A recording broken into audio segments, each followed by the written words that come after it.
Hello all YouTubers, I'm the Weather Dude. Welcome back to my YouTube channel. Thank you for tuning back into this Delta discussion for October 10th, 2020.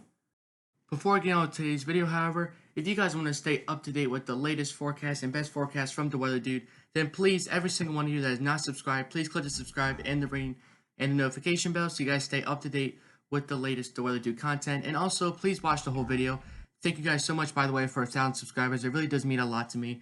And this is taking the next step towards monetization, so please watch the whole video. It really does help out my channel a lot. And also, please give this video a like and share this with your friends. Thank you. Now let's get on with today's video. That's right, we're going to be taking a look at the remnants of Hurricane Delta today. And you might be thinking, well, why are you talking about the remnants? There's really nothing left of the storm. That's not necessarily true for two reasons. One, this is still maintaining its strength decently well. And also, it's going to be combining with a front. So those are the two things there that will help produce more rain throughout the Tennessee Valley, Ohio Valley, Mid-Atlantic, and maybe eventually the Northeast as well. Also, one thing to note, even though the wind, obviously this advisory has been issued by the Weather Prediction Center because the storm, once it becomes like remnants, National Hurricane Center really doesn't post on it anymore, so it's the Weather Prediction Center's update. Maximum sustained winds are 30 miles per hour, but look how low the pressure is, 998 millibars.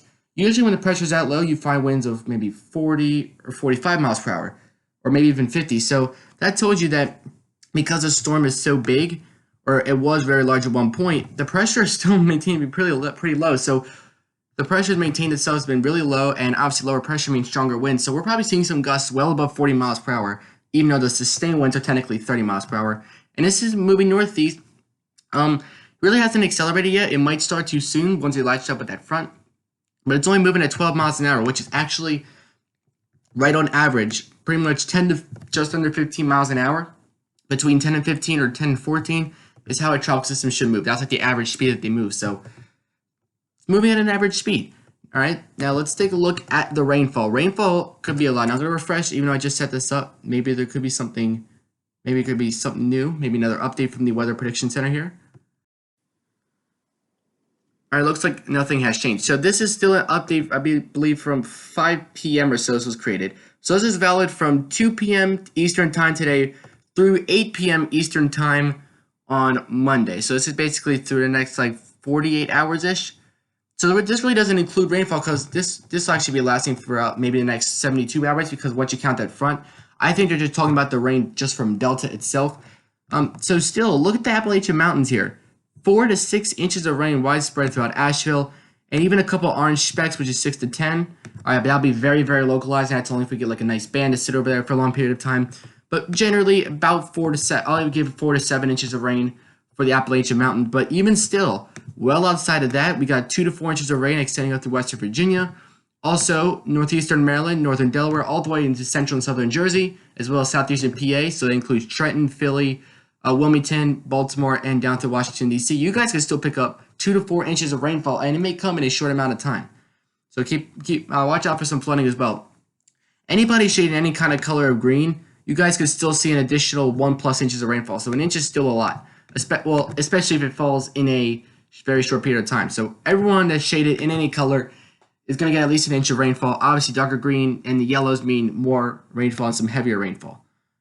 So your tropical depression Delta, obviously it's just remnants at this point, but 30 mile per hour winds, again, pressure 998 millibars.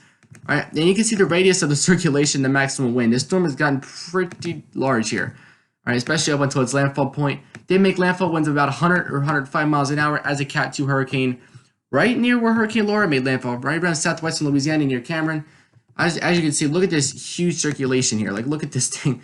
All right, it's pretty huge. Now we got the shear. That's why like you may see all the circulation here, but all the shear has pushed all the convection all the way over to the east. All right, so if I were to zoom out, you might be able to see it a bit better. Actually, let me give it a zoomed out view to satellite so you guys can see it better. All right, so I zoomed out just enough here. It's just basically the United States view, and you can see here is the circulation. Now, according to the National, or I should say the Weather Prediction Center, the Storm Center as of 5 p.m. is currently 7 when I'm recording this, 7 p.m. Eastern time. At 5 Eastern time, I said the Storm Center was in northern Mississippi, and it's moving in a northeast direction. So actually, the Storm Center is actually right around here, crossing in, even though the the rotating cloud cover goes all the way down through southern Mississippi and southern Louisiana. The storm center is right where I just highlighted in black there, northeastern corner of Mississippi into northwestern Alabama. And look at all the convection, or at least most of the coldest cloud tops are pushed well off to the east. All right, and we're going to see more convection moving in the mid-Atlantic more so tomorrow, around mid-morning, early afternoon for the mid-Atlantic. So looking at this kind of tells where the low is, again, pretty much sitting in about northern Mississippi. Models are still giving a track on this. 12Z model tracks are still out. It doesn't matter where the storm goes, all right? But don't let this fool you. Just because this is tracking in through eastern Ohio and up through Canada doesn't mean that the mid-Atlantic and coastal Northeast are going to miss out. Yes, the storm may look like it's tracking far away from the mid-Atlantic, but again, because it's going to latch up with a cold front, I think all the energy will get spewed out to the east. And that way the mid-Atlantic and Northeast will see their fair share of rainfall and even a gust or two of strong winds from the remnants of Delta. But the models do seem to agree on the track in the next 48 hours going through Kentucky. At this point, when a storm is like at its tropical depression stage and it's weakening more towards remnants, you're going to find the strongest winds near the circulation. So you might get rainfall as well outside of the storm, and then when the circulation passes over your area, you might get some gusty winds, maybe 30, 35 miles per hour, or 40, right, at times. So here is, again, tropical depression, 26L. Obviously, well, this is technically it's a post-tropical storm because it has already developed. Again, moving up to Mississippi, and these set of models, the GEFS tracks have been moving through Ohio, but really at this point, I don't really think the track doesn't matter. I just thought I'd show it to you guys. Here's a GEPS model track. Now, they have it tracking more sort of towards the east, so maybe the center, not only some rainfall, but maybe some gusty winds could track to the mid-Atlantic if the center were to move closer to the mid-Atlantic, as opposed to just moving straight up like this. But the front will also be providing a lot of energy, too.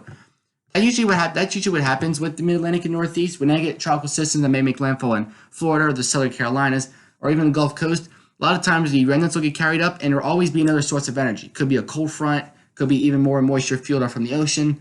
So in this case, we have moisture coming from the ocean, we have Delta itself, and we have a front. So mid-Atlantic, get prepared for a soggy next couple of days. All right, I think especially for the mid-Atlantic, Sunday and Monday will be your two wettest days. All right, but even some showers after that. Now, we have the intensity guidance here. Obviously, it's not a tropical storm anymore, but intensity shows that it may weaken, but the weakening actually may slow down. I don't think it's going to go up. It may go back up.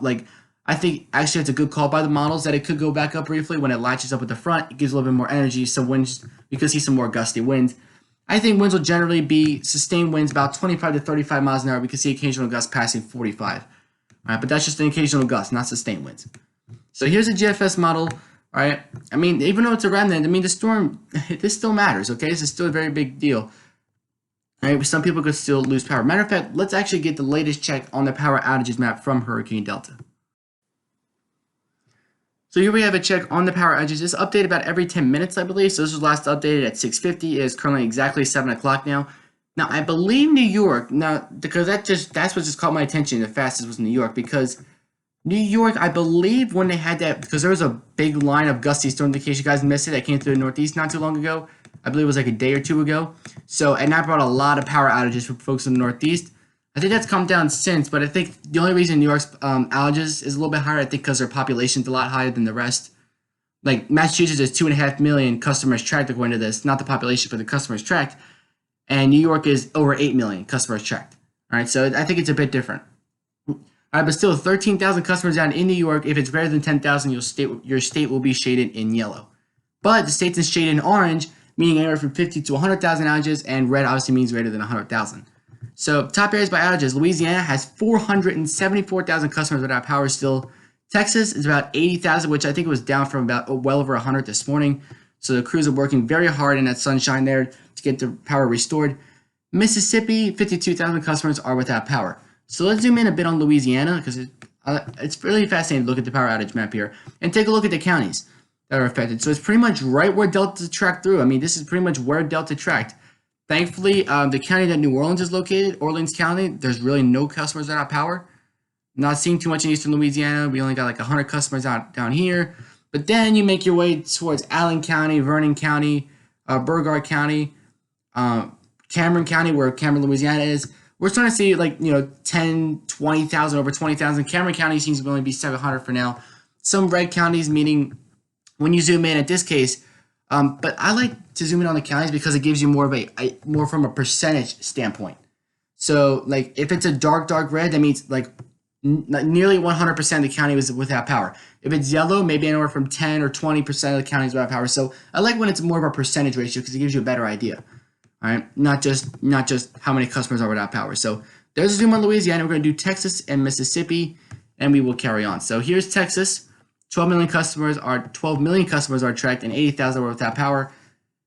Really, no counties except for the easternmost counties in Texas are the only ones that really got hit. So looks like about 60, maybe just over 60% of the county of Jefferson County and Orange County, Texas, are without power.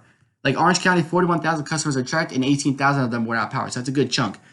And more than half, or just about half, of Jefferson County is without power as well. All right, then you got other counties like Tyler, about Jasper, but that says 71 customers tracked, so it's not that many. But some easternmost counties in Texas are without power. Again, that's pretty much because when a storm came up like this, anywhere on the, like right on the eastern side and where the storm came ashore is where the most power outages would be. But Texas, surprisingly, still did get hit pretty bad. I know people left Texas out a lot, but Texas did actually get hit pretty bad as well in those easternmost counties. Mississippi, the southwestern corner, Wilkinson County, pretty much every single customer in 100% of that county is without power. 6,000 customers tracked just about 6,000 are without power. Other counties, Jefferson County, Clairvaux County. So basically, the southwestern corner of Mississippi got hit the hardest. All right, it's a good PowerOutages.us is a good tool to use.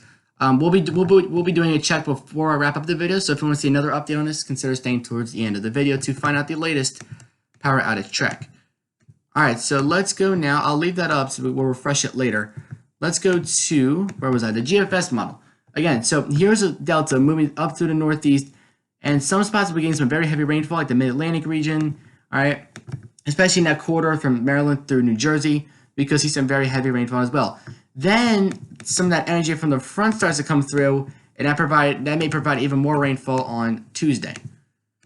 Total rainfall with the GFS model, probably a couple inches. Maryland, Delaware, Jersey may get 2 inches. Maybe the Appalachian Mountains may get closer to 3 or 4 inches because you're a little bit higher elevation. Pretty reasonable. GEM model has a slightly different picture of things, however. They picture things slightly differently, which is okay. Now, here's a storm. Again, pressure is pretty low, but pressure will be going up pretty fast, all right, because that means the storm will be weakening a bit faster as it moves up through the Mid-Atlantic. All right, but still, that's just the wind aspect. Just because the winds may be weakening a bit doesn't mean we can see a strong wind gust, and it doesn't mean rainfall will go down either. All right, matter of fact, rainfall may go up because of that cold front, and they have the cold front coming in a bit sooner. There you go. As the energy moves to the northeast, we may get a slight cool down behind it over the next few days.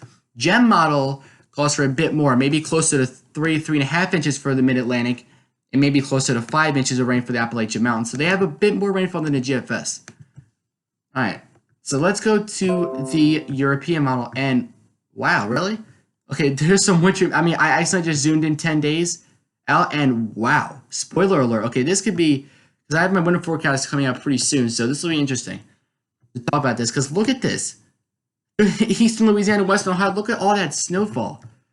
That is not like the European model. Okay, that is very interesting. We're going to be keeping watch over that. I was watching the GFS model. They were saying some snowfall maybe for like Nebraska, South Dakota, nothing too out of the ordinary for October, but wow, Kentucky, Indiana, wow, Ohio, we're gonna have to watch this very closely. All right, so anyway, moving into this is pivotal weather. It's a little bit of an issue because if you drag your mouse like right here, it'll just automatically like move the bar over, which can be a bit annoying. But pivotal weather is also a good site to use for the European model. Anyway, so here's the European model. Here's a storm moving northeast bound, and you got your European model is very detailed here, as they always are. You got some specks of heavier rain shown by the yellow color. And then you got your front, which may be a little bit weaker according to them, but we could see a front come in at the same time or right behind the storm system. And rainfall for the European model from Rema to Delta combined with that front, they're calling for more so 2 inches for the Mid-Atlantic and beyond, maybe just above 4, maybe closer to 5 or 6 inches maybe even for Western North Carolina. So they have less rainfall for the Mid-Atlantic, but maybe a bit more rainfall for the Appalachian Mountains. All right, so before I end the video, we're going to do one last check on PowerOutage.us. Let's see. Did they do another update? I don't think so, actually. Yeah, it did an update at 6:50, but I don't think we're having another update. All right. But hopefully, I will be updating this in the community tab, so consider hopping over to the community tab, and hopefully, we'll be posting updates for these 3 states here, Texas, Louisiana, Mississippi, and I may even do Arkansas as well. Although Arkansas, Thankfully, it's tapering down pretty quickly for you guys, although Arkansas, let's actually take one quick look at you guys. It's basically the southeastern portions that kind of got hit the worst, quote unquote, the worst. They still got a lot of rainfall, some tropical storm force winds there. So hopefully I'll be updating this in the community tab, so consider checking that out if you haven't already. Or just keep checking it again if you want to in the future. So thank you guys for watching today's video. We have another tropical disturbance, if you saw the beginning of the video, out in the tropical Atlantic. So that'll be my other upload for today, so consider checking that out as well. Thank you guys for watching today's video. I'm the Weather Dude, signing off till next time. I will catch you guys in the next video.